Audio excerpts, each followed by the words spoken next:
come up with Suicide Sucks? I lost my brother in 1996. I don't think that I ever actually processed that properly until about 8 or so years ago. And I think that people, they don't even know the language, or we're not allowed to use the language even. And that is a massive problem, I think. And that's one of the reasons why, obviously, I went for something so in your face, really. Because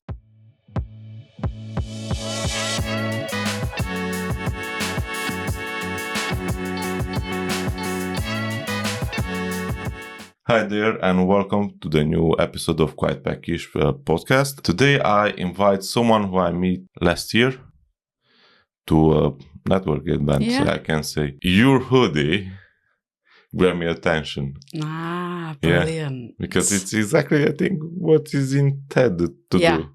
And even Suicide Sucks. It's a quite good brand. Absolutely. Yeah. For who don't know, you are Mick Rowe. Yep. I invite you to talk about suicide. It's not a very nice topic, but doing this, I'm amazed someone is bringing awareness. Because I think everyone, once in his life, think about that. Yeah, definitely. I'm thinking 2 years ago, I come back from holiday from Romania. It was 3 years ago. Because I stayed there for 3 weeks and not going to work and everything. It was, like holiday. When I come back, I have this rush of emotions and it's like I wasn't able to deal with them because I'm coming back here. And when you're coming back to reality, I didn't think to have suicide, but I have that feeling in my chest, which was hard to deal with. I didn't know what to do. And I try to kill myself slowly, smoking. And I gave up before Christmas. Really? And good for you. Since then, it passed 2 years and few months, 5 months, because it was Christmas.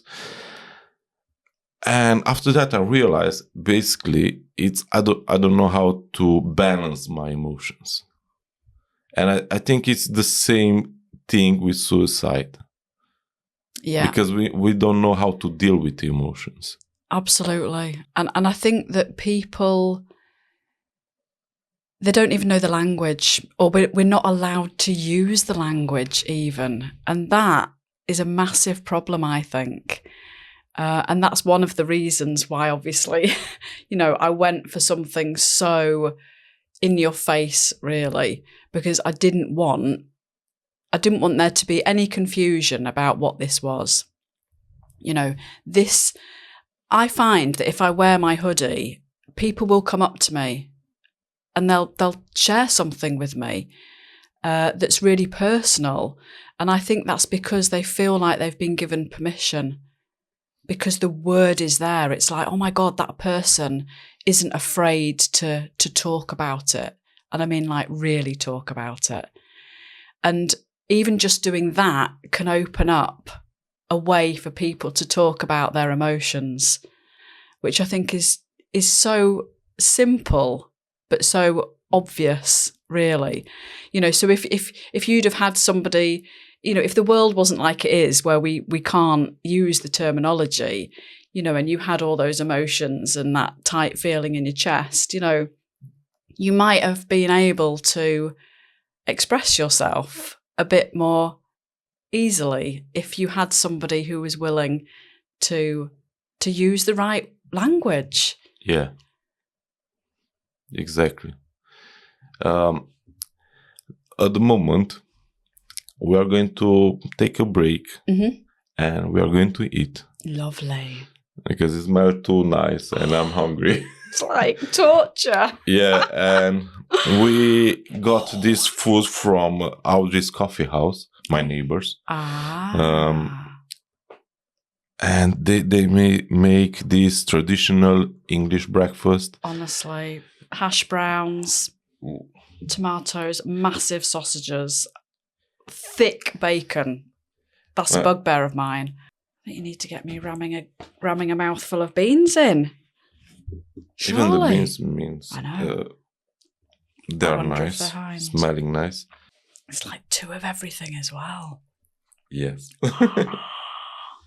We are going to still talk a bit. I'm not sure if... I've got to get this bit of bacon in, I'm sorry. What is Romanian breakfast? We call Slanina, it's a Romanian bacon, but it's more fat.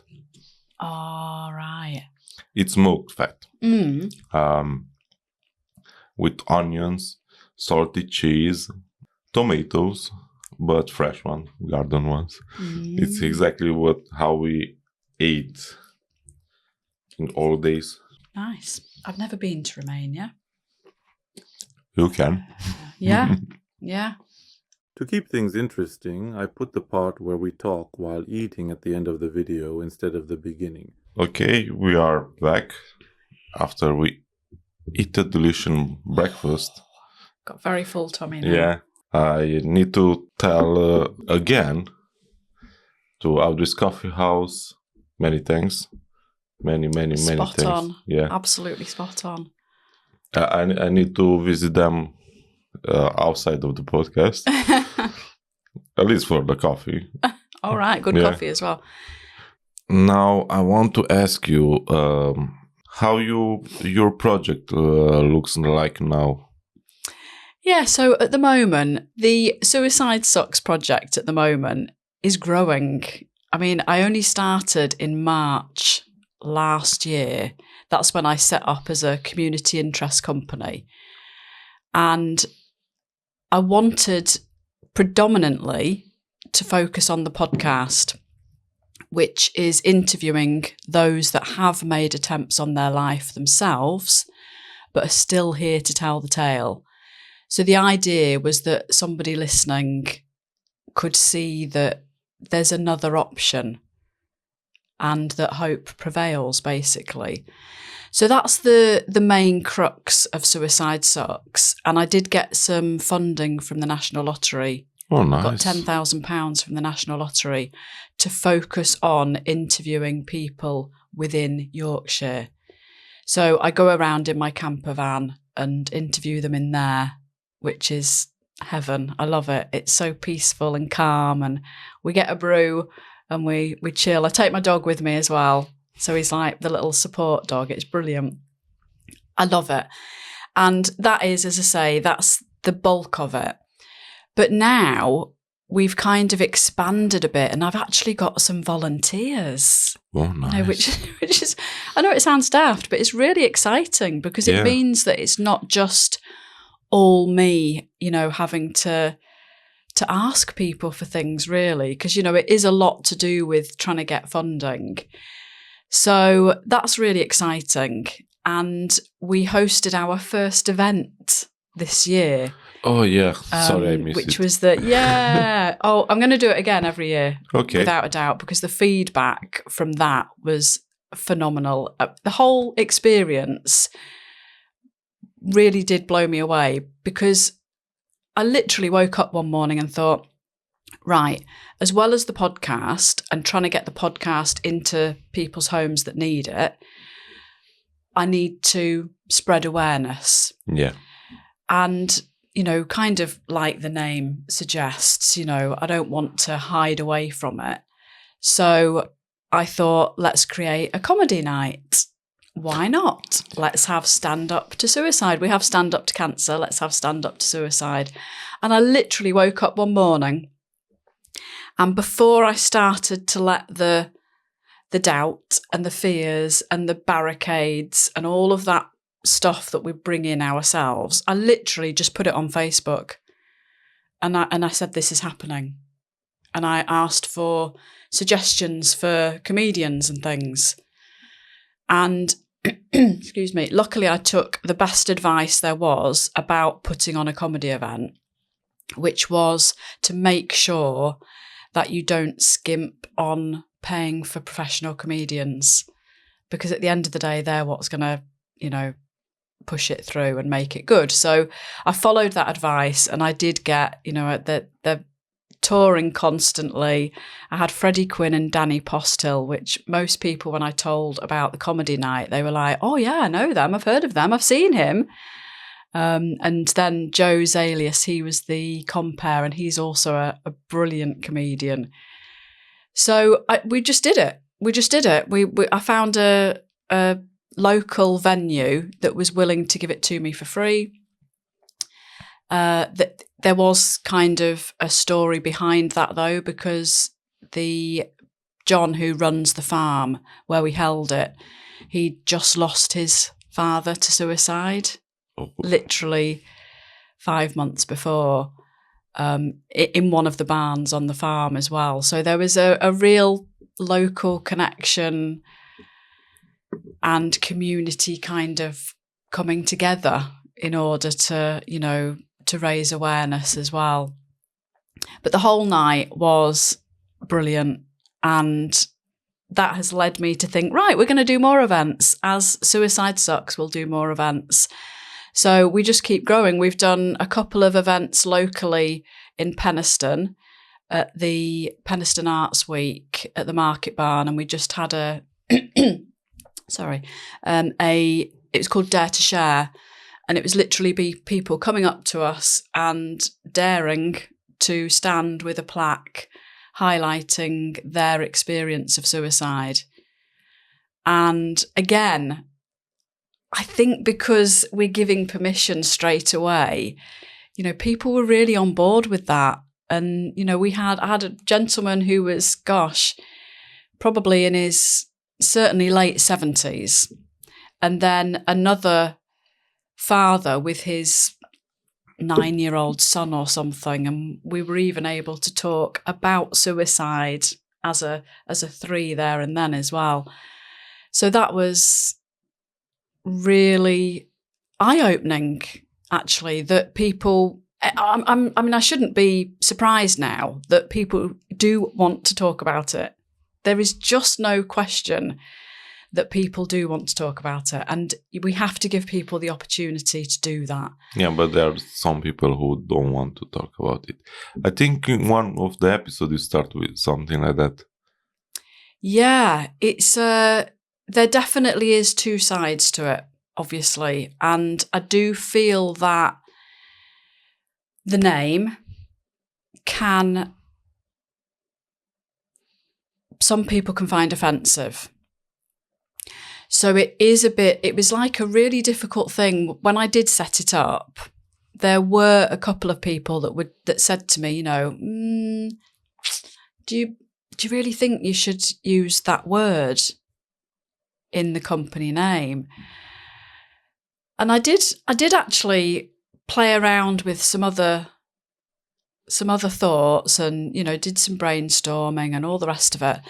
But actually, I just kept coming back to the fact that I wanted there to be no escape. I wanted it to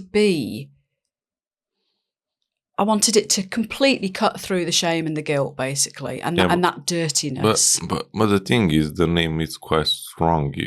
It's reflect what it's about. Yeah, absolutely. It sucks. It says what it is on the tin, type of thing. Yeah. Yeah. So I do still get some people who are a little bit, even like at the Market Barn when we did the event there, you could kind of sense that they're wanting to steer clear, either because it triggers something, or it's because they do find it slightly hard to read. Yeah.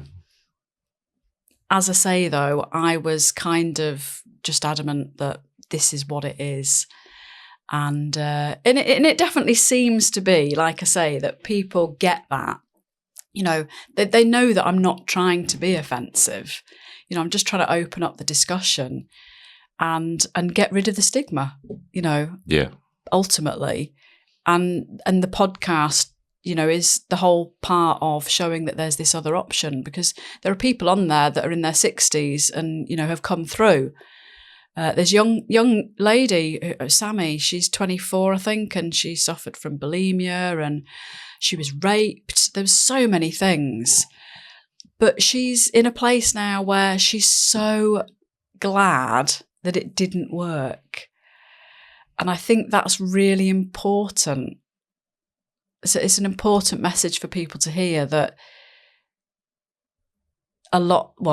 everybody actually that I've interviewed on the podcast, they are so pleased that it didn't work. When you say about rape, because you got that stigma on you, because you're being raped, maybe some people are thinking, oh, poor thing, but there are some, why you play like a victim? And I think that pressure can overcome you and think about suicide, because you are not feel accepted. And that's why Sammy telling her story, I think it's actually one of the top listened to episodes, which again makes you think that youngsters are having a tough time, but and the fact that she's told her story, even from some of the comments, because most of the comments that I get or the feedback are obviously to the person who's done the podcast. So, it's things like, thank you so much for sharing your story. I was in a similar position and now I can see that, you're in an amazing place there now. And, so there's hope for me. It's things like that she turned it around and she stopped being a victim. Yeah. And told her story, and kind of it's quite a healing process for the people that come on as well. Yeah, the thing is, when you're talking, you don't realize it's like you are taking out this massive weight from your chest. And it's actually because it might have been some time, because I don't tend to interview people, who have just made an attempt or something. Yeah. It needs to be that they're in a good place. But because sometimes it's been quite a long time since the guests have raised it all again and talked about it, it's like you can see it in their faces that they're like, this is how far I've come. I've come such a long way. The flip side to that is that I do believe that there's quite a few people that I've interviewed that then it does kind of, they have to kind of take some time out and take some time off, because it's obviously raised it all up again. But again, it's part of the process, and it's that healing, and it's the resilience really, and how quickly you come back to being, oh yeah, that happened, but I'm here, and the now is what's important. Yeah. The thing is, I have some suicide thoughts when I was teenager. It's because I wasn't accepted, or at least I felt I wasn't. I was bullied. I felt like I wasn't enough. I'm not ashamed to bring this. I felt I'm retarded. Because at the school I wasn't great. And the system, it wasn't very good to help you. Now, at the moment, I'm very well. Good, glad to hear it. I mean, with everything what I'm doing, basically, I'm starting learning from 34. Since I have 34 years. Right. I start to basically learn exactly what I need. What I did in school, they didn't know how to put everything what we're supposed to learn. No. It's the wrong way around, isn't it? Yeah. It's like we all seem to find ourselves later on in life, and it's like it's just all backward. We should be giving... I go off on a tangent here, because the education system, in my opinion, is just so archaic, and it changed now. Basically, my daughter, she's 6 years old, and at 6, me, Mm. I wasn't able to count until 100. My daughter, she know how to do it in 2 languages. She know how to do math. Wow. I didn't know how to do math. I didn't know how to read. I didn't know how to write. And she herself, at 6, Yeah, she's amazing. that's brilliant. And every time when she's doing something new, I'm literally crying, Yeah, really, of happiness, not like. yeah, And it's like I'm seeing myself as she's so good at everything. yeah. I think, is she at primary school now? She's at school. Yeah. Yeah. I think primary school is really encouraging and supportive, and it is. I think there's a lot of good to the primary school education that goes on. However, you mentioned about, being a teenager. It just all changes. Being a teenager is just such a tough time. Yeah, the thing is, teenagers need to know what happened in their life. Yeah. It's going to pass. That's not, but it's very hard. I don't know exactly how that you need to do it, to tell them it's okay what you feel. Yeah. It's so hard because, like you've said, even there are hormones in stake, and there's so much going on. Yeah. And obviously with experience and age, you learn that things are temporary. But if you're 13 and you're being bullied, you feel like there's no end, and you just feel like that's going to continue forever. And then with all the added pressures of learning and trying to even decipher who you are as a person, I don't think that the secondary school system allows for that. It doesn't allow. They should be teaching people how to deal with bullying. They should be teaching. There should be literally lessons focused on that. And I don't feel like that there is enough of that, because of all the pressure on teachers and schools to hit targets and get the figures and all the rest of it out there. But I do think, I would love to work with teenagers as well within Suicide Sucks, but it's such a tricky time, and there's quite a lot of red tape, attached to that, and, safeguarding, obviously, and paperwork even that you've got to provide. And it's just, but I do have people, even at the event in Penistone recently, there was a young lad that came up to me and he said, he's had tough times and he's had suicidal thoughts and he'd love to be on the podcast. So we are trying to set that up, but obviously his mum will have to be there and she'll have to feel comfortable with that. And the thing is, maybe in that time, the teenager is not going to open up because the mother is there. Exactly. And they're going to feel judged. Yeah. Yeah, that's the problem. So it's hard and it's a tricky time. Yeah. Without a doubt. Tina, I've got a son who's 21 now and Lily is 13 and she struggles. And, I love the fact that we can talk about it. Okay. Because obviously she sees, she helps me, if she's not at school and we're doing an event, she'll be there, handing out leaflets or, business cards or support band, the thingy bands. And she knows that she can talk about it. And it's not necessarily the case that she will talk about it to me, because, you don't often want to when it's your immediate family. But she knows how important it is to talk to other people. Yeah. And she has friends that she can talk to. And she also takes on board, it's a hard thing for a 13-year-old, but she takes on board the other side of it as well and listening to people who are having tough times. I think this is the important skills to have. It's to listen. Absolutely.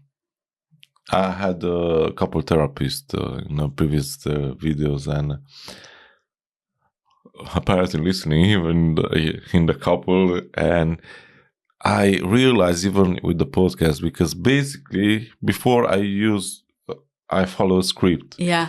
And for me, it was only to put the question. Mm-hmm. And after that, I realized I'm not there. I'm not listening what my guest is saying. And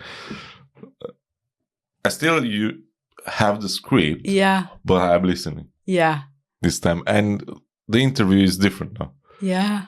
But I didn't know that. Yeah, it's fascinating though, isn't it? You can really tell the difference. I mean, I don't have questions at all. We just go with. For me, it's because English is not my native language, and it's a bit hard even to read my question. What I wrote. Yeah, totally understand that. I mean, I find it absolutely. I was thinking on the way over in the car, it's incredible that you're doing a podcast in what isn't your first language. The thing is, amazing. I started in Romanian, and people who know me say, "Well, I don't understand anything what you're saying there. Can you do it in English as well?" Really? So okay, I was thinking to do one in English. It's the right time now to start. Yeah, brilliant. Yeah. Well, you do it very well. Because in that moment, I had 15 episode experience or 20 in Romanian, but it was quite different to switch on English. Yeah. And sometimes I sneak few Romanian words in between talks without, and I want. Yeah. Because in Romanian, when I'm doing, it's perfect naturally to sneak some English words, because everyone is using, in every country, they're using some English words. Mm. Yeah. Now I want to ask you how, in the moment, how you actually helping the communities. Yeah, so I think based on the fact that we've started doing these events and things, the feedback is that, it's great to have you here, and people are pleased that we're offering something that, as I say, just gets rid of the stigma and the dirtiness about, if somebody dies of cancer, you can talk to them about it, you can, have a conversation. Often, if somebody's died from suicide, then it kind of goes quiet. Because people find it difficult to engage in a conversation about that. So I think being present has been really good for us as well as the community. And, it's now a case where people are contacting me and saying, would you come and do a talk? I'm doing one at the Women's Institute in May. And then I've got another one. Somebody else has asked me to potentially go to the British Legion Club, local to us, and do a talk. And that was quite exciting, and knew the fact that, oh gosh, people, again, they want to talk about it.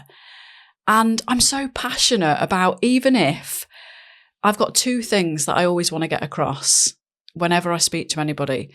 One is the 8 minutes mate, which I don't know if you're familiar with. No. It's not something I've invented. It's something I came across a gentleman being interviewed about it.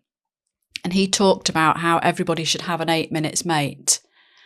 And what that basically is it's somebody that you've agreed. So I could say to you, look, will you be my 8 minutes mate? And you'd say, yeah, of course. What does it mean?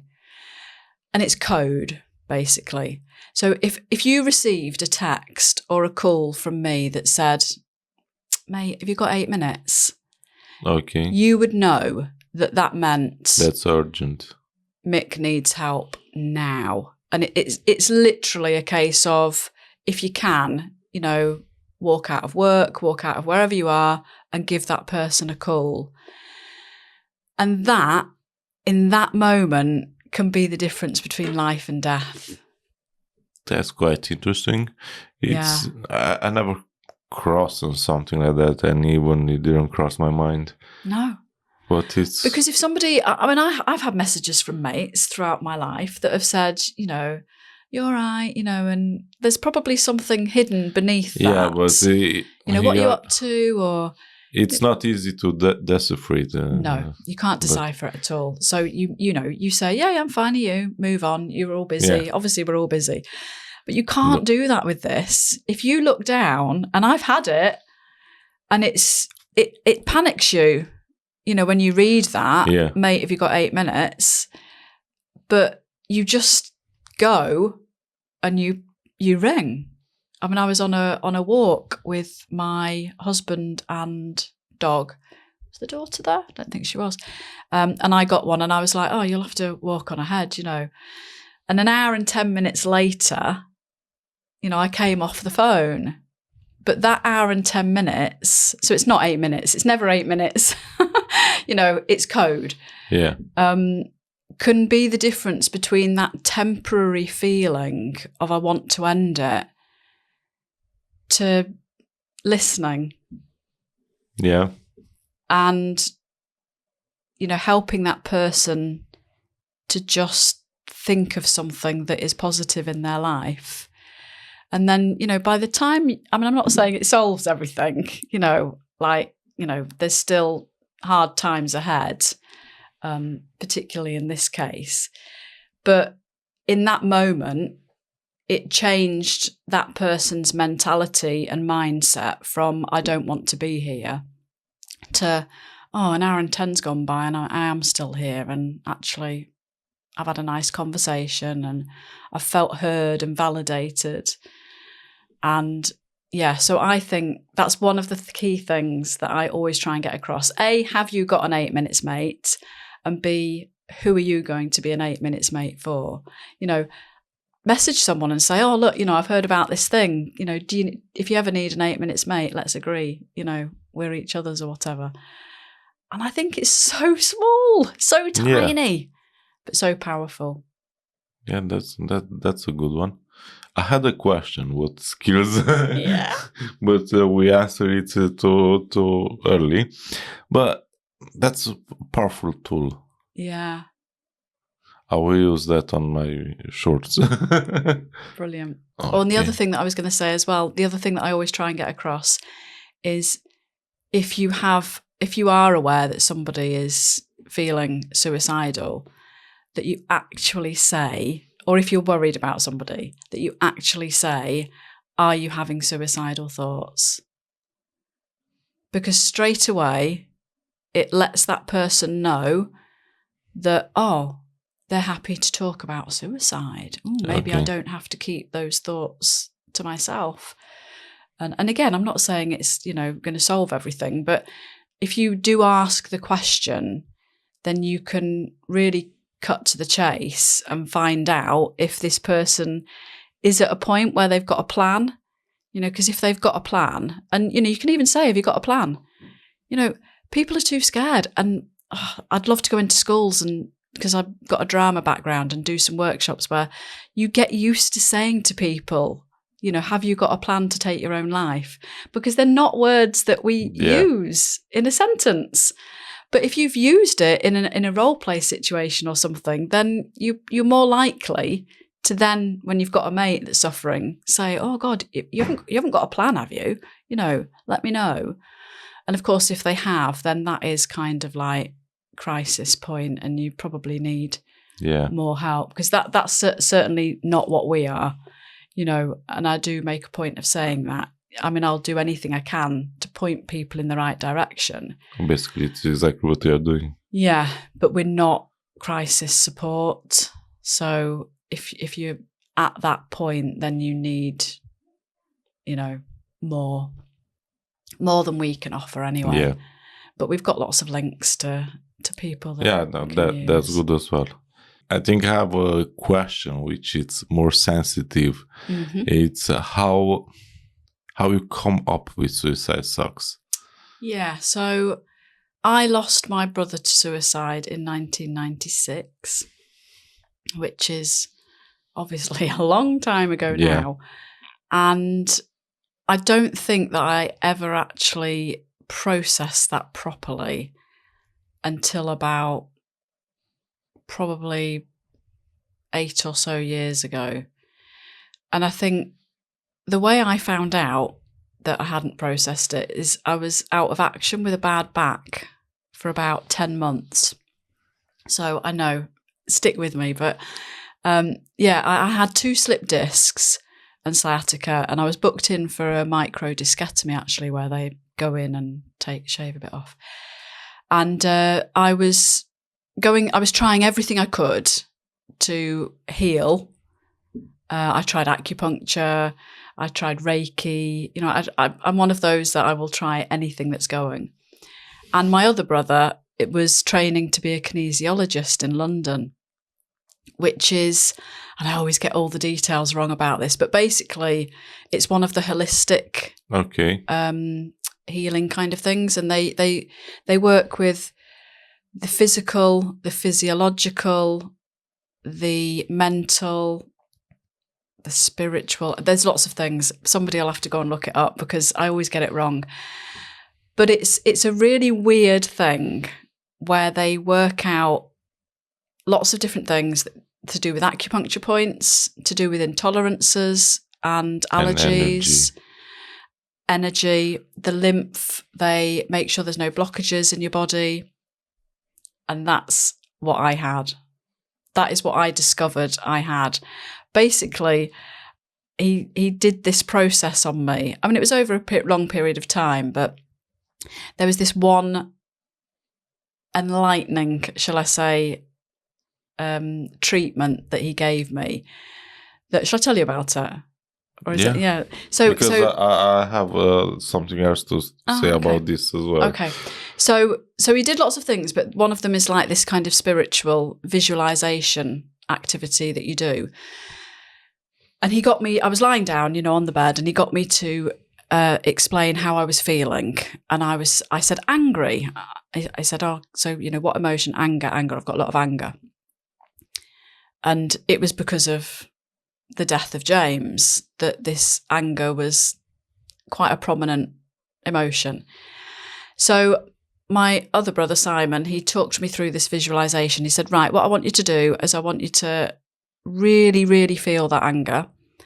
And now I want you to imagine that you are like a knight in shining armor, and you've got the, what do you call it? Metal. Yeah, armor. Armor. Thanks. You've got the armor. You're covered in armor. And what I'm going to get you to do is I'm going to take each piece of armor off and you're going to throw it onto the ground. So, you know, I imagined that I was taking each piece of armor off. And he kept saying, you know, I know it's weird, but, you know, just imagine that you're throwing it onto the ground. And now you've got this big pile of armor. And suspend your disbelief, but you're going to get a match and you're going to light it and you're going to start to burn this armor.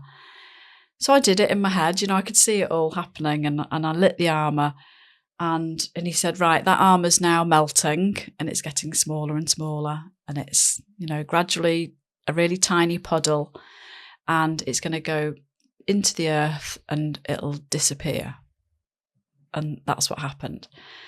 And then I'm lying there and he says, right, okay, what I want you to do now is I want you to bring back that anger. And it was just the most weird feeling in the world, but I couldn't.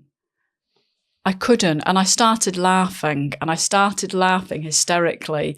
And I could hear my brother laughing. And I was like, you know, don't you? You know what's happening. And he was just in hysterics. I just couldn't. I could not. Yeah, this is weird. I realized basically the emotion can locate in the body in some kind of disease, or I know part of the family, they're suffering almost of the same problem. Mm-hmm. and it's not hereditary. Like, it wasn't passed because they're brothers. And it's basically they didn't been able to digest what happened to them. Yeah. And all three have different kind, but it was about digestion. Mm-hmm. And basically, I think even if you think about the word digestion, they didn't digest a feeling. Yeah, not process something. Yeah, process. Yeah. And I don't know yet. I didn't discover my trauma yet. It I think one of them it's because when someone is telling me I'm stupid, I'm just throwing up, but I'm not. Yeah. I was thinking because everyone was telling me I am. Yeah. But in fact, I'm not. Yeah. That's a good place to be. Since I started the podcast, even the Romanian one, I did so amazing things. I learned a lot of stuff. I meet so many interesting people. Look, this is weird. In our community, say, don't deal with a Romanian, like with our kind, because we are friends now, and after that, enemies. It's weird. I try to avoid Romanians, and finally, now I'm even close than before. Yeah, we are two types, bad and good. Yeah. And you have around you people who are nice, help you to evolve. Yeah. Like, don't go with gang leaders if you don't want to die. If you want to be a millionaire, absolutely, spend time with a millionaire. Yeah. Yeah. Or at least a rich person. Yeah. Let's say you don't have access to a millionaire, but yeah. Because what you can learn from someone who is too negative, I mean, you try to help. Basically, I'm that person. I'm trying to help that person, but if you see you can not do it, stop. Yeah. You just waste your time and destroy yourself in the process. Yeah. Yeah, that's important to take on board for everybody, I think. Yeah. But I think the most important thing is not to be that person who thinks you know better. Yeah. Because it's what Romanians are thinking. Apparently, we are not the single nations which think like, I know better than you. And I start to adopt this, I know stuff, but I can be wrong. And I will listen what you have to say. Yeah. And maybe my idea is going to be better in the end. Yeah. Because I improve my idea with yours. Exactly. Yeah. And I mean, really, the whole thing, that process that my brother took me through is a bit similar to that, because I was thinking, what is this? This is never going to work. Yeah. I honestly thought, and yet I am quite a spiritual person. But when he was saying what he was going to do and things, I was thinking, I'm not so sure about this. But I am convinced that is what, I cancelled the operation that I was booked in for because I'd got better. And it was definitely, for me, I had manifested that ailment, that physical ailment, because I hadn't processed the anger. I'm literally 99.9% sure, And once that, it's not like, I was going to say it's not like I'm not angry with them anymore, but I'm really not, I really do feel like I have, I've still got other feelings surrounding it. But since that, it then enabled me to think, right, I want to do something. And that brings me round to this whole thing. And the only kind of connection I'd had was with a charity called Papyrus, which is the prevention of suicide in young people. And I reached out to them, and I've got quite good links with them now. and they supported me when I was debating how to go about the podcast and things.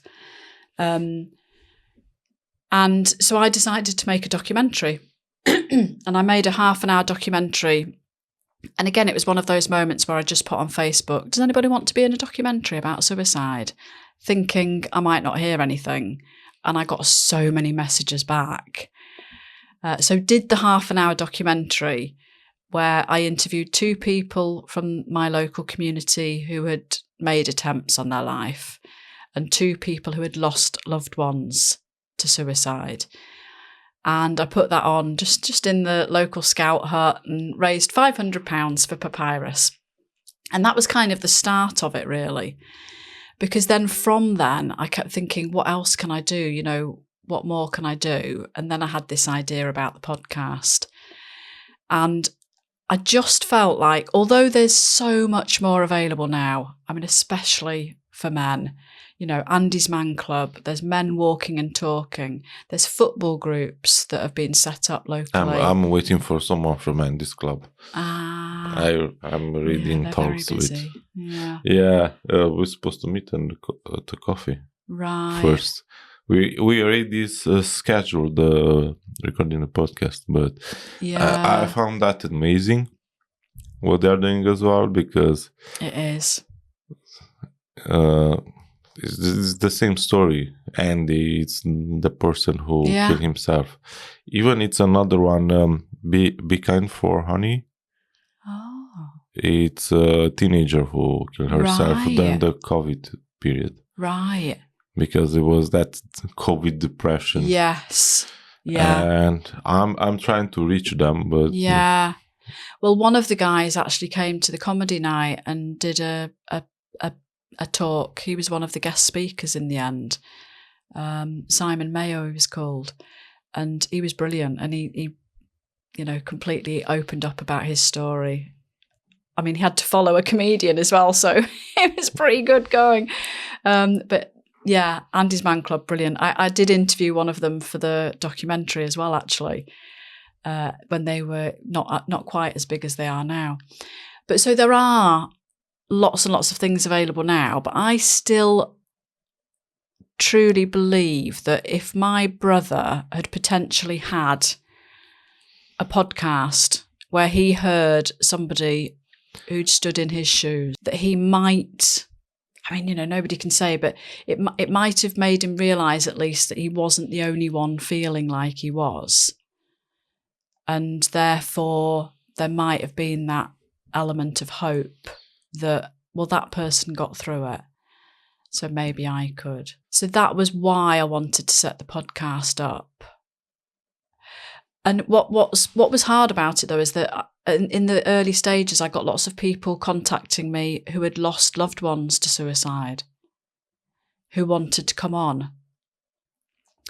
And I was really torn with this, because I even asked the chap at Papyrus about it, actually, for advice, because I was quite adamant that I didn't want anybody listening to be made to feel any more guilt or shame about wanting to take their own life.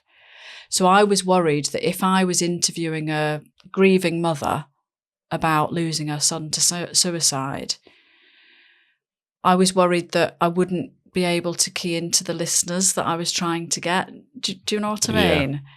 But it was quite hard, that, because, and that's another reason why we've started doing things in the community more prevalently with the events and things, because that does give the opportunity for anyone to come and talk to us. But I had to make the decision that the podcast was going to be either people who run a support group, because I'm big on that as well, sharing those within the area, or someone who has taken their own life. But I wasn't going to have that other side of it. Now I just remember, I know someone who, the grandparent, killed himself because he had an argument with the wife. The subject was taboo in the family. They are not supposed to talk about it. And just imagine, kids knows They know only grandpa killed himself and they didn't want to talk what happened. And I don't know how to deal with this situation. Let's say if it's happening, do you supposed to keep them secret or not? No. Because kids say, "Oh, why grandmother is so bad?" But I mean that's absolutely not helping, is it? In the whole, because that's a learning opportunity for that person to learn that you need to talk about things when times are tough. I think it's the single explanation what they can give here. He wasn't able to deal with the emotions. Yeah. He needed help. No one was there to give. Yeah. That I think that's what happened. Yeah. Basically. Yeah. Yeah. It definitely needs addressing. Yeah. When things like that happen. And I know that a lot of people, there is this myth that talking about it is inadvertently going to give somebody the idea of suicide. And all the evidence shows, I mean, Papyrus have just done a big thing on this actually, that, talking about it isn't going to higher the risk to that person. It's because the idea of suicide is not coming from other person, it's coming by yourself. Yeah. It's the same thing. Yeah. So again, we just need to talk about it. Yeah. And basically we're supposed to stay there and listen. Yeah. Not judge. Because I say in my country, is if you are saying I want to kill myself, but what people they are going to think about? Because you are gone, and after that, what they are going to tell them about me? I know. That's your problem. It's not I'm going to kill myself. Yeah. It's like people are selfish, and they don't want to hear what is the actual problem. Well, and I think it just makes people feel uncomfortable, doesn't it? And embarrassed even. Yes. That's why you're not able to open up. And there's that whole thing, isn't there, of that you're weak. If you admit that you're struggling, you're weak. No, I think now you need to be strong to admit. Exactly. It's just so frustrating, that side of it, I think. That's just the biggest problem. If you can't ask for help, then you're not going to get the help, really. Yeah. And a lot of the time, I do believe as well that the help has got to come from yourself somehow. So a lot of the people that I've interviewed have said that it's only when they've hit absolute rock bottom and they've realised that nobody else is going to make this any better, and that maybe there is something that I can do. Yeah, with the rock bottom. I think it's exactly... I just remember another suicide from my childhood. It was a neighbor. But I was a child. I didn't know why. It's only what I heard. He killed himself because he'd been in debt, like deep. Yeah, another massive one. Only what I learned, but I didn't know why. I didn't know about the emotion. Basically, I think here it's because there are emotions and we are feeling, and I know sometimes they are quite strong. It's like how it was for me, because I didn't know how to deal with them, and I start smoking again. But after that, I realized it was just an emotional problem. Even I don't have any way how to solve the problem. It's basically you need to deal with it. And to love yourself. Yeah. So many people on Facebook and the threads, they're saying, I can't provide for my family, or I can't do this, I can't do that, it's too much. And sometimes it's a case of just start with yourself, because you're no good to anyone if you don't love yourself. And if you can't see good in yourself. Yeah. And that's like at Suicide Sucks, we have the Things to Live For membership, which is very simple. And it is literally just that. It's about trying to find, it's at the moment, it's just an online thing, but it's trying to find the joy in the small things in life, basically. Yeah. And we have like an audio every week that's either a meditation or affirmation or motivational talk. And you get that every week.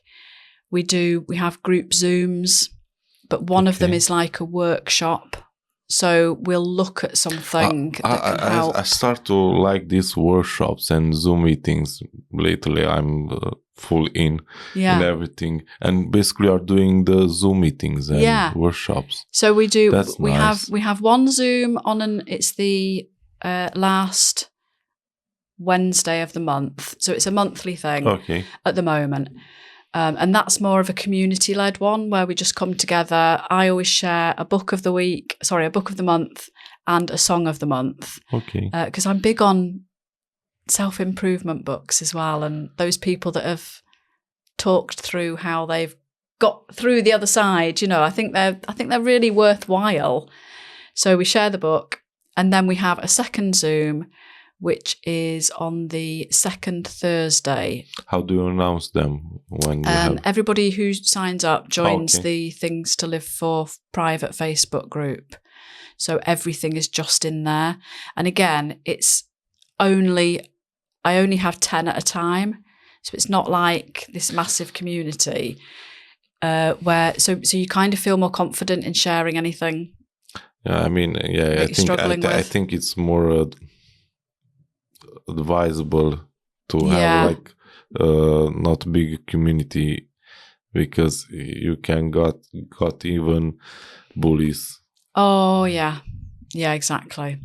I mean, obviously that's not tolerated in our little group, but I've never. If it's a big group, that's why, and we are not able to control that because it can happen. No. So we have that one that you can watch that on replay as well, because it's a workshop one. So like the last one, I talked through how to do a vision board, which is something, again, that for some people, it can just give them that focus for the month that is outside of, I'm feeling depressed, I'm feeling low, I'm feeling this. It's all about finding things to live for. Simple as that. In March, in 8th of March, when it was Women's Day, I've been to Romanian consulate in Manchester, and it was loads of ladies there, and they tell their stories. It was quite inspiring, but it was one which she bring her vision board, but she said, I'm not have this vision board to put on display in my house. It's just, I made it. I know I made it. I roll it and put it on storage. And she said, now is the first time when I'm opening it. And she opened it and she said, I did this, I did this, I did this, I did this. Just awesome. And she's a successful business woman. Yeah. And I said, I never put something like that. To make a vision board. Yeah. I hadn't done it until this year. And I can already say that there's two things on mine that have got ticks by them, mentally. It's incredible. And also, if it is for somebody who's struggling to find things to live for in life, sometimes you've got to sit down and think about, what do I want? What do I want? Do I want to be sat here feeling miserable? Well, no, obviously not. But what do you want? It's so hard to even sit down and think, what do I want? What do I want? What will make me happy? I mean, even that simple question can throw people into an absolute paddy, because it's like, I don't know what I want. I don't know. The thing is so many things what you can do. How I told you early, I will go tomorrow to the food and drink expo. Yeah. I never been to one, and because this is quite packish. Yeah. It's going to be about food. Yeah. Even I have the ticket yet. But it's so many things what you can do, even for the mind. You can go on hiking. Yeah. I discovered that a few years back, even I think before COVID or after COVID, I don't remember. But it's so nice to go, even if you spend an entire day on mom tour. Yeah. I'm so big on the whole. I mean, I do sessions called Reconnect with Nature in person. Walk barefoot. Oh, we do grounding. I mean, I've got hideous feet. Honestly, my husband takes the mickey out of me because my feet are so ugly. But I still get them out, and I get grounded. Do you know? It's brilliant. Do you know when I was child on the village side, when I've been to the grandparents, I was walking barefoot there. Yeah. All the time. It was a lot of stones, but yeah. Well, you build up some tough skin. After that, I don't care about stones. Yeah. Because I think now, if I'm doing it, it's going to be, I'm like, I'm very sensitive. But after that, you build up the thing is, we've been built to walk barefoot. I know. And all these fancy shoes, what we have now. I know, and it's putting barriers there again to actually feeling a connection. Yeah. Because I think, one of the biggest things for anyone, if they are feeling low, is to start with that connection with nature. And it sounds so cheesy, but it's just, I never fail. Even in the rain, I will smile when I go out and have a walk with the dog, because you're alive. You feel that rain, and that's got something in it as well. The rain, apparently, there's a chemical. But yeah, I just think that is the first thing that somebody can do in order to help themselves, is to find that connection with nature. I have a funny story with the rain. Do you? My daughter, she was awful sleeping. She wasn't able to fall asleep or sleep. Oh, no. Sometimes it was working if I go with the stroller outside, and even if it was raining. When it was raining, she was falling asleep. But I was supposed to walk 1 hour in the rain. Oh, yeah, but you can get apps now, can't you? You can get the apps on the ears for the rain noise. There you go. Yeah, but I think it was even the walk. And I don't know, I think I was lucky to find to buy a raincoat, even wind and raincoat, and which it was long. Yeah, you need one in England. Yeah. Usually Romanians are saying about rainy days here, it's depressing. Yeah. I don't feel that anymore. No.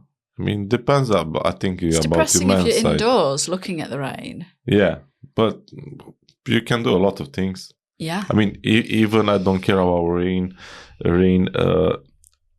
We plan to go on hiking, and happens to rain, and say it's going to stop when we arrive there, and it's actually what happened. It stopped. It was Manifested a nice day. it. Yeah, but how you say, you can got all the 4 seasons in one day here. Oh my, telling me you can. Yeah. What was the biggest challenge what you come across since you are doing this? Ooh, I think in general, the hardest part is when you get people reaching out that need help now.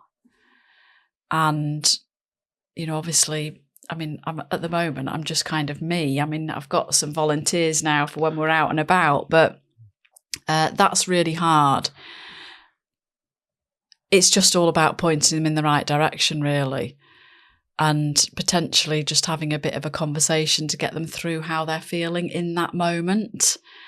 But I do find, I don't think that'll ever not be challenging. You know, I was lucky enough to, with Papyrus, do a 2-day course called Assist, which is, I always get this wrong, but it's to do with the prevention of suicide. But in the moment, you know, when you actually have that conversation where somebody is feeling suicidal. They're doing that.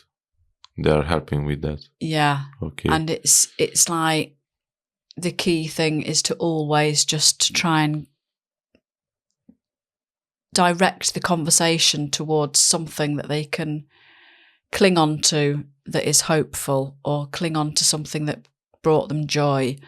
So it's all about that. And that was really helpful and an eye-opener, really. And it stopped you being scared about it. So I say it's challenging. It doesn't scare me, you know, if somebody says, I want to go and take my own life. You know, I feel like I've now got you know what to do. The knowledge because of that course to actually have a conversation and not like, you know, get scared about it. But yeah, I think that's probably the most challenging. I mean, you know, we're still quite young. So, you know, we've been going a year now, and I'm hopeful that, you know, things will grow as time goes on. And hopefully we'll get more funding. I'm lucky enough that every now and then there's local companies that will say, you know, oh, do you want 50 quid? Or, you know, even just little things like that are amazing, because that's something I didn't really consider. When I set it up, all I was thinking of was raising awareness. You know, that was like the key. And then because I wanted to apply for funding, the best way to do that was to set up as a community interest company. And then you had to have a bank account and all these other things that go with it.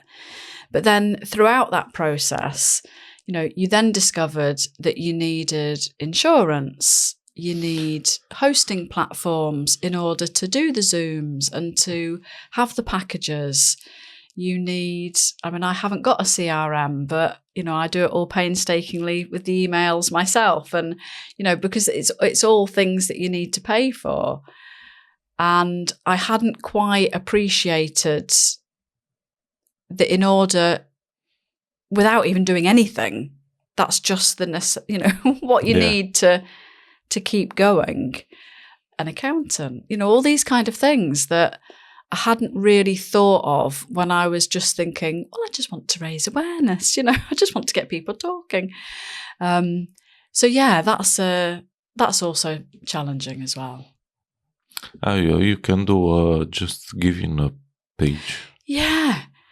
And again, I think we said something about this at the start. When you're asking for money for something else, like I can go anywhere and ask for money for Papyrus, you know, or a friend who's got a Just Giving page. But when it's for my baby, my company, it's like, oh my God, it's ridiculous. It's like, I mean, I've done so many videos on imposter syndrome, you know, and that feeling of, you know, well, why would anybody want to do that? You know, why would anybody want to give us money? And even raffle prizes. We've had raffles, and the thought of going into asking local shops and businesses, I'm getting better at it now. It's ridiculous. Like I say, I'm a confident person and I'll do that for anyone. But going in for my own baby, it's like, it's weird what happens. I had to put a banner up for the comedy night. Yeah. Now, if anybody else had said this to me, I'd have been like, for God's sake, get a grip. Get out there and put that banner up. I drove past these railings in my local community at least 4 times. One time I even parked up in order to... I know, you're looking at me like, it's ridiculous. But I just felt embarrassed about putting this banner up to raise money for... Oh my God, it's really weird. I know I did that phase because I was at least in a similar place, and in December, I raised money for special effect in the boxing match. Yes. And I raised around 600. Yeah. It was an interesting experience, but I want to raise more. I want this time I will go for Barnsley Hospice, but after that I come to for you. Brilliant, love it. Yeah, but I need to come with the plan how. Yeah. Well, Yeah. Until I finish this one. Yeah. But it that's the beauty, isn't it, of things like this? You know, I mean, we met on that free course, and then I recently met Adam Briscoe. Have you heard of him? Because he's an artist. He's done something for Barnsley Hospital recently. But I bet he'll end up doing something for Barnsley Hospice as well. But he's taking the world by storm, and he did me a Suicide Sucks print that I'm going to have on the side of the van, actually, eventually. He's got this really distinctive style. So when you see it, you'll not ever be able to miss it, if you get me. He's done the Garrison pub in Barnsley. He's got loads up in the marketplace. Okay. I must see them. You'll have seen some somewhere, I'm sure. But again, it's the whole the coincidences that aren't coincidences of meeting people. I love it. Yeah. I'm just thinking now, because you said about stand-up comedy, and last year I said I will do stand-up comedy, but next year, not this year. And ultra comedy, it's like how it was with the boxing match.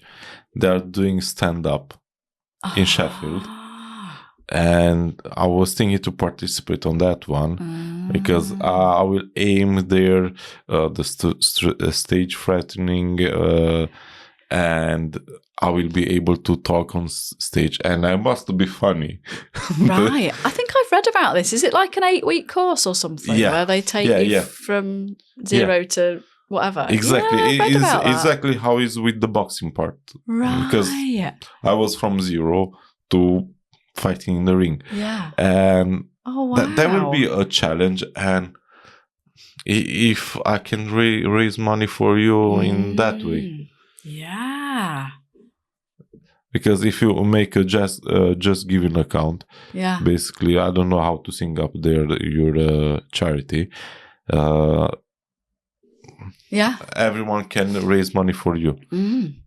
If they are doing something, a challenge, they can put your charity. Yeah. To raise money for.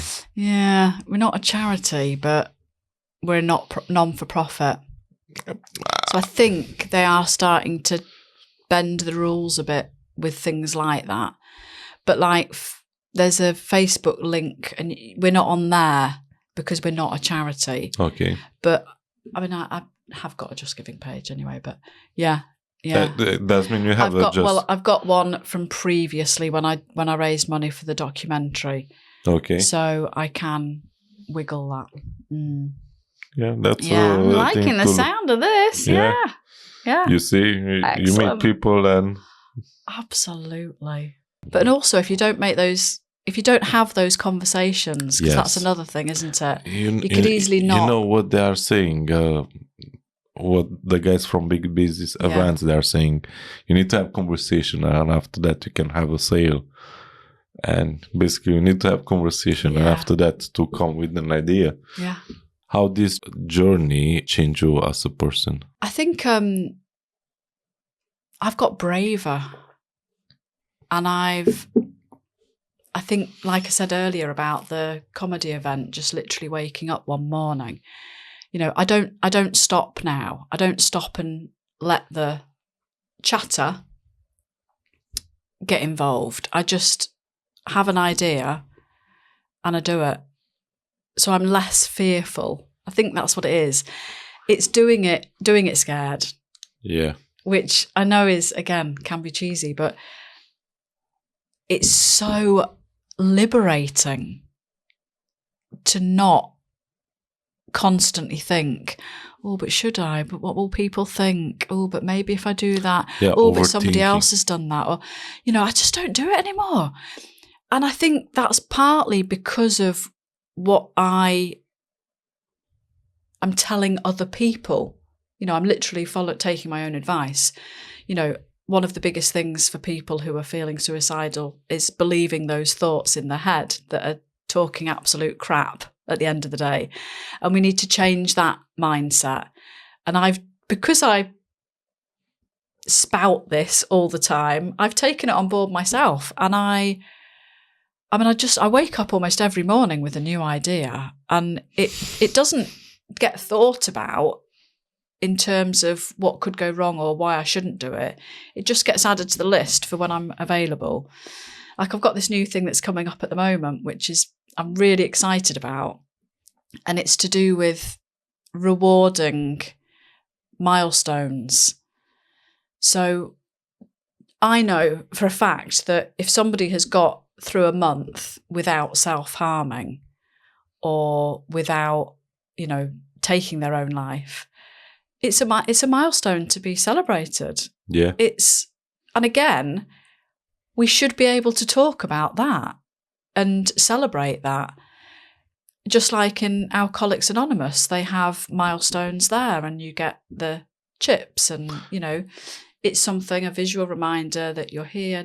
So I'm in the process I'm waiting for something to be delivered, hopefully tomorrow, because I know it's been posted, that will be something that people can use again as that visual. Celebrate yourself, I think I can say the suicide thoughts are noise. And it's not where it's supposed to be. I found out about the noise part in the brain because basically the brain waves saying there's some task in the part of the brain where are not supposed to be there because it's supposed to be assigned in another part. And that's why you got the tumors. It was a study, and I said, wow, I didn't know that tumors are made because of that. Like you are supra-solicitate that part of the brain, and that's why you get the tumor. And I think even the suicide thought, it's kind of result of, because we have difficult times every day, if you think about it. Yeah. But yeah, you need to know how to manage. Exactly. We need to be able to mute that part, definitely. What does it mean to you to be still here to tell the tale? That to me is just worthy of celebration and congratulations to those people that are still here to tell the tale. And it's also very much linked to the fact that the podcast it's not a counsellor or a therapist, which I truly believe, some people need, but not everything works for everyone. But the whole still here to tell the tale is the fact that I don't believe that you can heal until you connect with people who absolutely know how you're feeling. Because it's not until you believe that somebody has felt like you felt, because we're all very, we don't believe that anybody could be experiencing what we've experienced or how we're feeling, and or there's a lot of people that I think get into a black hole that makes them feel like that. But actually, there will be somebody somewhere out there that has stood in almost identical shoes, give or take, a bit of movement. And I think that still here to tell the tale is just so massively profound, really, because it's a person like maybe my brother who had experienced X, Y, and Z, because it's often not one thing, it's a build-up of lots, and the same emotions and similar feelings of guilt and shame. There's always so much guilt and shame, but this person is still here to tell that tale. And that's what I want my listeners to see. And I want them to believe that they can still be here to tell their tale, because everybody's tale is so unique. I've mentioned about the similarities in feelings and connecting with people who have been where you've been stood, but unbelievably, everybody that steps foot in the camper van is like a completely different background, completely different story. And my jaw is always like, oh my God, hits the ground with the things that people have been through. It's very humbling and inspiring. When I heard your podcast last night with the guy from America, with Patrick, I was, oh my gosh. No wonder. I know. Why he had that thoughts. I know. Exactly. Yeah. Because we have different experience, and I'm not saying even for us maybe it can be a small thing, which for us it's not so disturbing, but for that person it counts a lot. Yeah. And that's why I have that thought to kill himself. We are getting to the end. I want to ask you how you describe the spirit of suicide. Sucks. Like, if you have a word for or a phrase. I think it's just about open and honest discussions. So I think, it's maybe not one word, but open and honest. And I think that counts for a hell of a lot when people actually tell the truth about how low they've got, and also sharing what's helped them to get through. But yeah, open and honest. I think even what the help, it's best thing what you can hear. I mean, it can be like multiple things, but if you hear, like in your podcast, you can hear people what solution they have for their problem. Maybe you can find yours as well. At least to have the mentality to find the solution. Exactly. Because there is a solution. Yeah.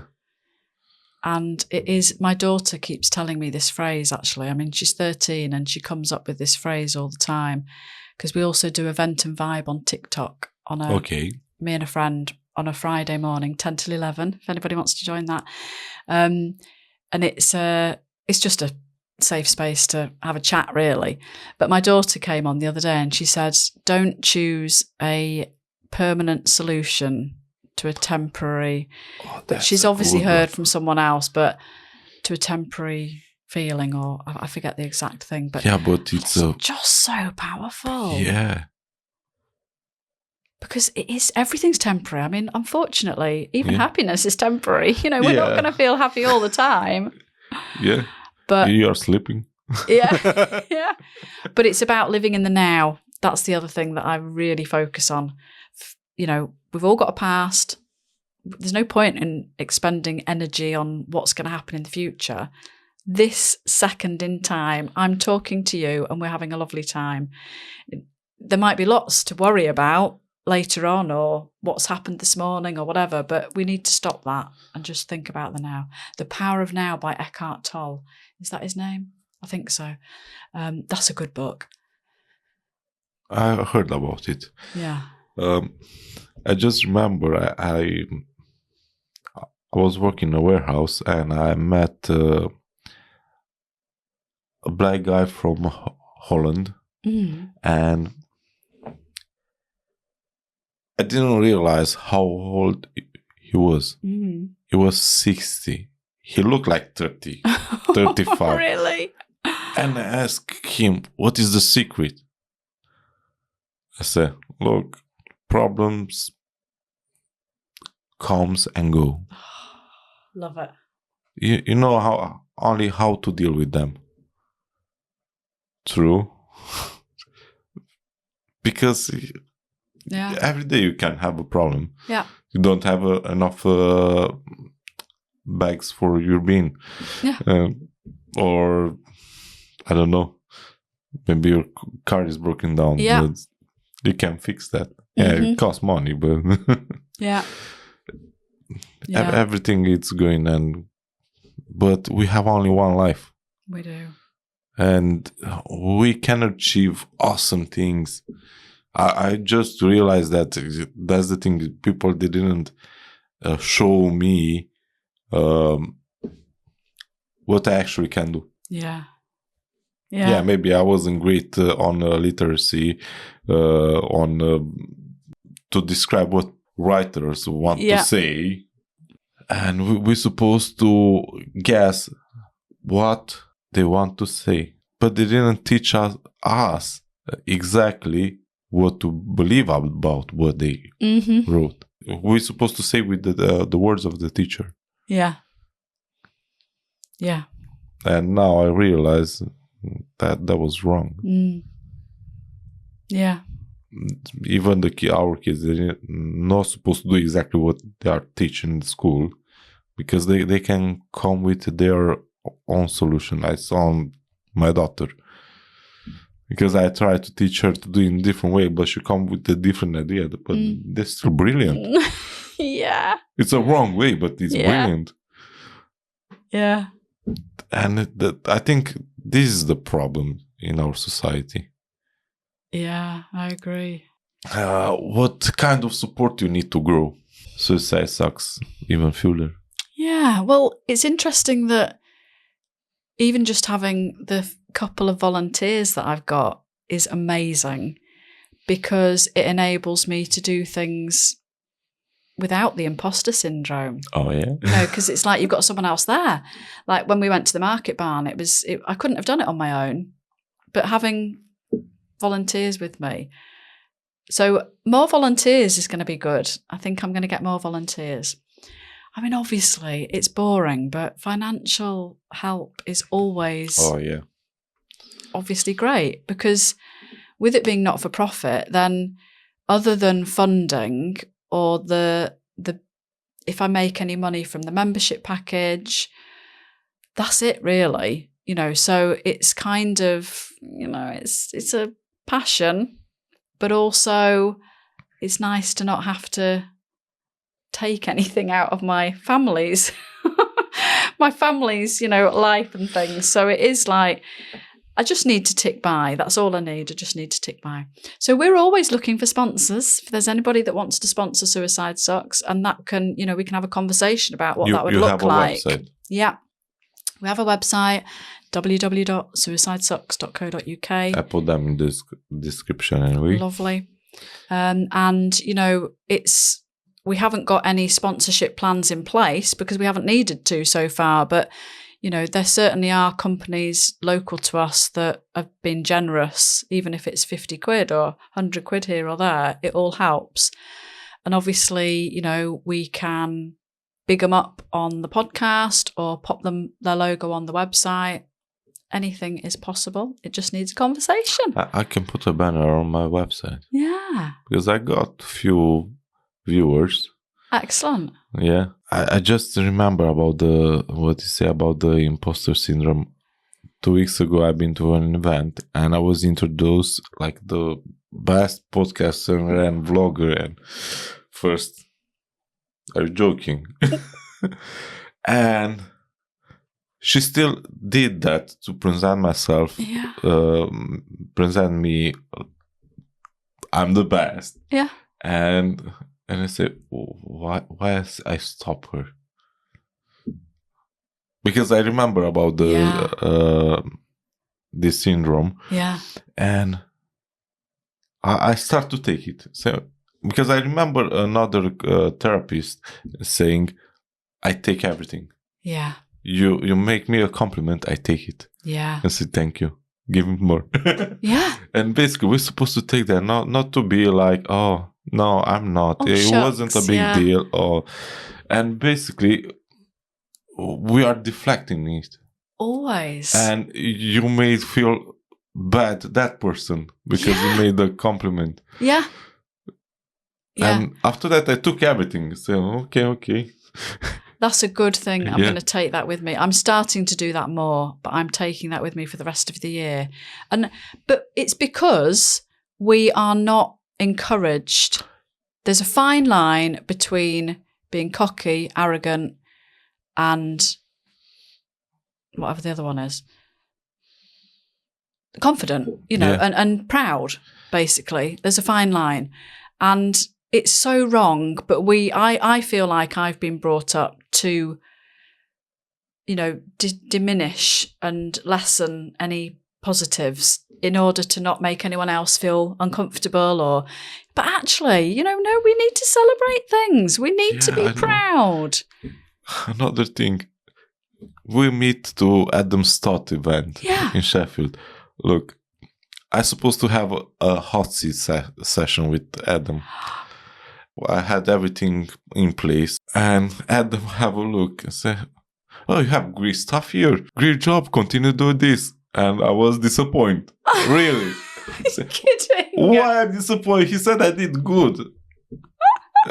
It's just because I went on that session to get the feedback what I did wrong. I just realized I'm overthinking. And I kept everything what I did, basically that work, because I said it's not perfect. Yeah. And that hold me down. 2 days later, I made the sale. So, absolutely brilliant. Yeah. Yeah. And the thing is, I did again. I create a funnel. And I was overthinking. It wasn't finished yet, but I got to the other coach from big business events, and also this is good. Put a video here. It's exactly the video. It was only the place for the video. I said, this is great stuff. Just need a little tweak here, but it's perfect. So, I did it again. Oh my God. But the thing is, if you are not doing it, you don't know if it's perfect or not. Yeah. And they kept telling us as well, though, didn't they? That it doesn't have to be perfect. No, yeah, exactly. You just got to do it. Yeah. And after that, you can improve it. Exactly. Yeah. I'm still not learned my lesson. You will. Yeah. Thank you for coming. Oh, thank you. It's been absolutely lovely. Yes. Thank you to be here on a Quiet Package podcast and project. Basically, it's a Quiet Package project because it contains a podcast and a vlog. Thanks for watching.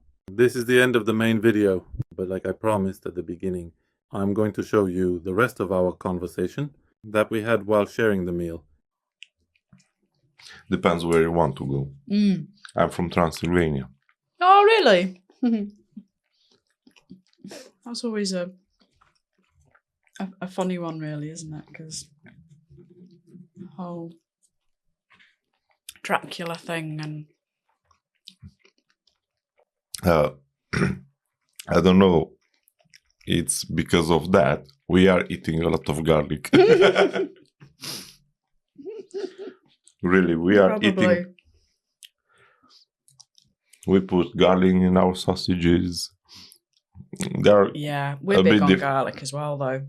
They are a bit different than English ones, but I don't like those from the store.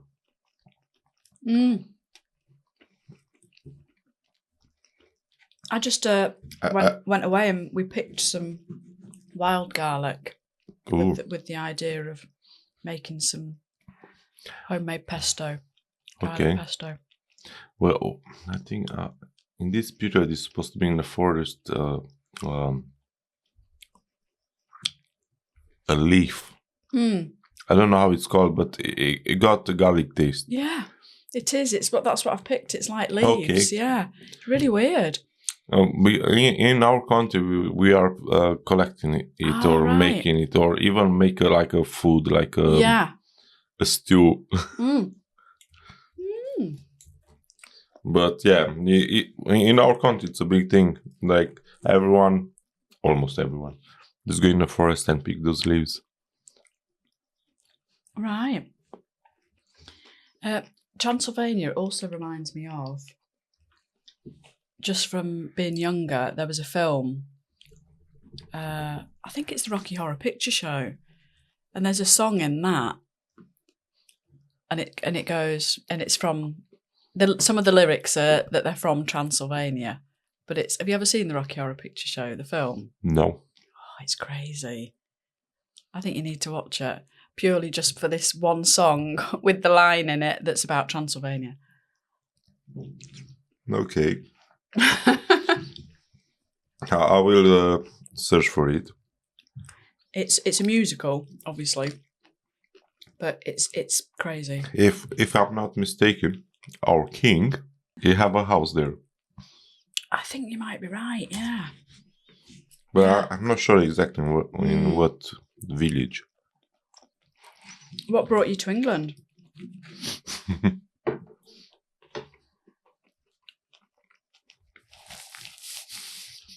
10,000 pounds. Oh. We're supposed to come here, work for 10,000 pounds. It was exactly what we need to buy a flat. We had a flat, we're supposed to sell it, and we need the rest of the money. We didn't want to borrow from the bank. Me and my wife, we work very hard. In the first year, we had, the 10,000 pounds. We did overtime, and at the time when we went back, the property market went up. We needed 10 more. Oh my God, that's sod's law. And we did 10 more. And it go up with 7,000. And we bought this house. I found it more easy. Yeah. What I miss from Romania, it's the farming part. Almost everyone have a village house. And you can do some farming there. Usually in the weekends, you've been harvesting potatoes or grapes. Like my father, he got a small wine yard. But as a kid, we didn't like that part. We love to eat the grapes, but the wine part, no. But after I grew up, I like the wine. My best friend Josh, he made fun when I said we are doing our wine in Romania, and I said, "Did you smash them with the feet?" I said, "No, we have tools for that." So have you still got family back in Romania then? Are they still there? Yeah. Yeah.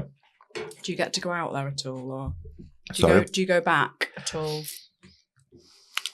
to visit? We didn't been last year, but yeah, we've been 2 years ago. At the moment, we didn't been able to go.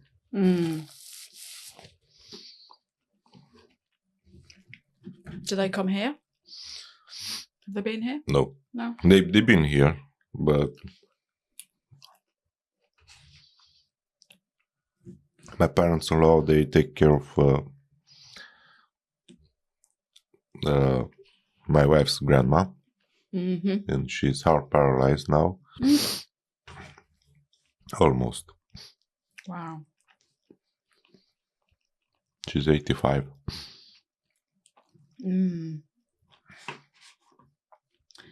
One thing we can't change, isn't it? Yeah. Know what I hate? All people in Romania, they're waiting now to die. Mm. And here, oh, they are much alive, going hiking, and so this is a different mentality. Yeah, definitely. It's a good mentality to have. I think, although it depends, doesn't it? I mean, my dad's in a nursing home. He's got dementia. Oh, I think she has as well a bit dementia because she's not eating because she don't know where is the food. Mm. I can't blame it. I don't know how it's to have dementia, but No. but it's hard even for my parents. Well, Yeah, I bet. Mm.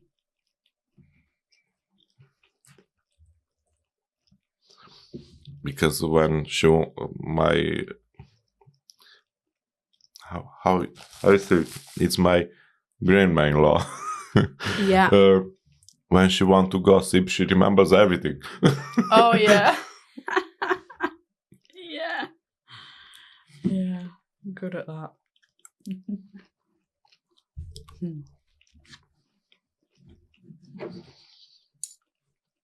This is a good breakfast.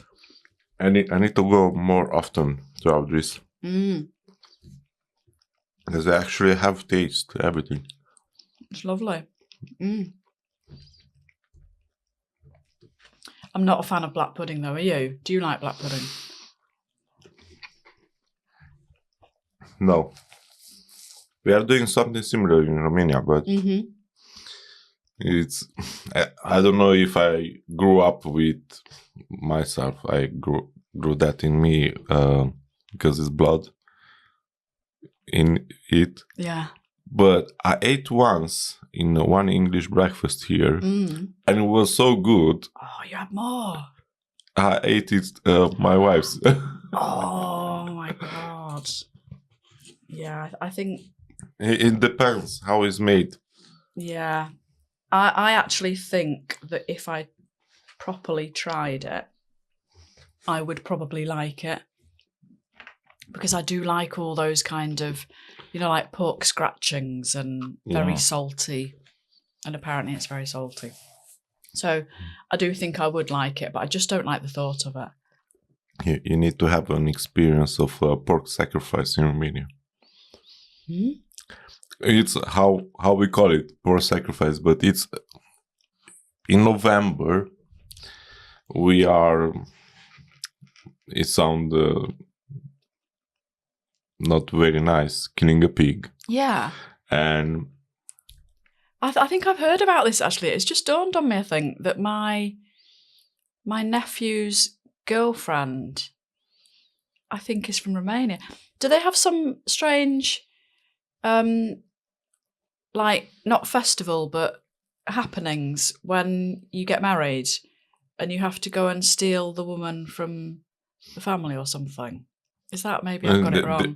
Depends about the zone, but Okay. we have stealing from the wedding. Right. Yeah, I think this is it, and actually. Basically, the groom is supposed to repay to repossess the bride. Yeah, that's it. And even the groom is supposed to be punished. Yeah. Because he lost the bride. It's a weird tradition. And then there's something about a pig in that as well. What? There's something about a pig and roasting a pig or something. Oh, yeah. Yeah. That's before Christmas. We are roasting with the hay. Right. Hay straws. Or now with torch. Yeah, whatever's easier. Flamethrower. Because you need to clean the skin. And after that you can eat the skin. And it's very delicious. And even the ears. Pork ears. And It's very good. Really? Even Are they the not tail. really like gristly? A bit, but if they are cooked properly, when Right. you can Oh eat my it. God. I remember when I've been a child, we've been waiting there to receive even parts from the tail. Yeah. Yes, the pig didn't have any antibiotics in it or anything. Yeah. It was raised.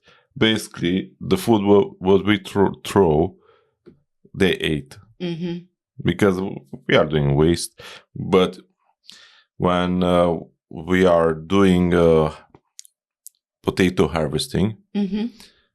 we are selecting which is good, which is Yeah. the smallest one we give to the pigs, boiled down with pumpkins. I mean, they've been well fed. Yeah. Really well fed, Yeah. not with bullshit. Mm-hmm. And you can tell the difference of the meat. Yeah, I bet. Because after it's smoked with strong essence wood, Mm. it's very nice. Mm. We are making sausages. I know. This is the part which I didn't like when I was a child. Yeah. We're supposed to clean up the guts. Oh. Very smelly. Yeah, I bet. But then we did some pork scratchings.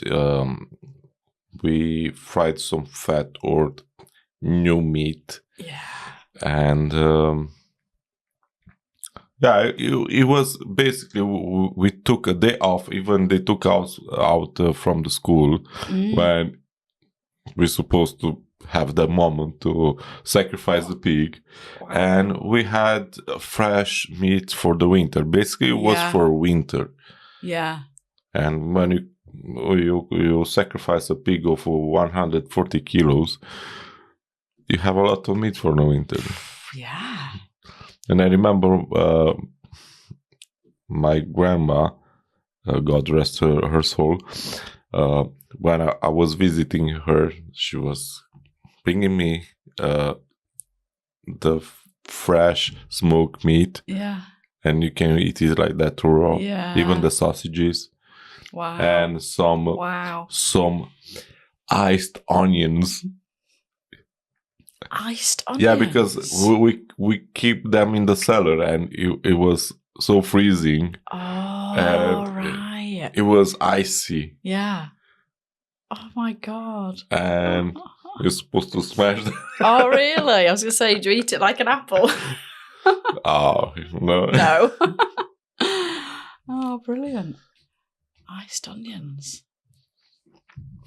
Because of it was freezing and it was actual winter. Yeah.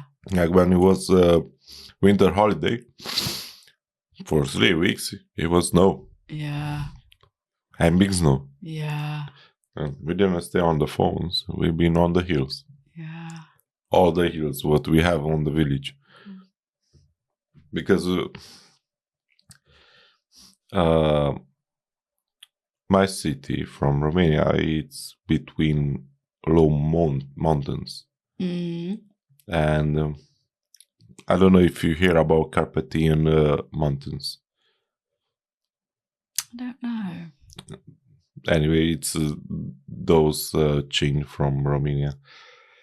And they're not very high, but they're more like very big hills. Yeah. Are you finished? I think so, yeah. I think I think I am. I'm a bit of a lightweight with got a small tummy. I barely touched my bacon. Oh, that's nice, yeah. It's very nice done. Yesterday I had a live event on Facebook, and I was on a Romanian outside barbecue place, and I had 2 Romanian shawarmas. It was so good. Oh. Yeah. They asked me if I want barbecue. No, I'm here for shawarma. Oh wow. That was really good. Thank you. Thank you, Audrey. Yeah. Audrey's Coffee House. Exactly.